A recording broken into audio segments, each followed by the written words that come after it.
আতুবু ইলাইহি। তারপরে 33 বার সুবহানাল্লাহ, 33 বার আলহামদুলিল্লাহ, 34 বার আল্লাহু আকবার। আছে না নাই? আরেকবার নাই, প্রত্যেকটাই 33 বার শেষ করবে লা ইলাহা ইল্লাল্লাহু ওয়াহদাহু লা শারীকা লাহু লাহুল মুলকু ওয়া লাহুল হামদু ইউহয়ি ওয়া ইউমীতু ওয়া হুয়া আলা কুল্লি শাইইন কাদির। এটা পড়ার পরে বিশ্বনবী আয়াতুল কুরসি পড়তেন। এরপরে পড়তেন আল্লাহুম্মা আনতাস সালাম ওয়া মিনকাস সালাম তাবারাকতা রাব্বানা ইয়া যাল জালালি ওয়াল ইকরাম। এরপরে পড়তেন রাদিতু বিল্লাহি রাব্বা ওয়া বিল ইসলামি দীনা ওয়া বিমুহাম্মাদিন নাবিয়্যা। তারপরে বলতেন আল্লাহুম্মা লা মানিআ লিমা আ'তাইতা ওয়া লা মু'তিয়া লিমা মানআতা ওয়া লা ইয়ানফা'ু যাল জাদ্দি মিনকাল জাদ। এরপরে পড়তেন আল্লাহুম্মা ইয়া মুকাল্লিবাল কুলুবি সাব্বিত কুলুবানা আলা দীনিক, আল্লাহুম্মা ইয়া মুসাররিফাল কুলুবি সাররিফ কুলুবানা আলা তাআতিক।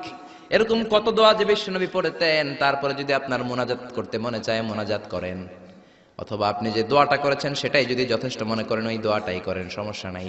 কিন্তু সালাম আলাইকুম আমিন ইয়া আরহামার রাহিমিন এটা করবেন। আর তাসবিহ পড়বেন। রাজি আছেন তো?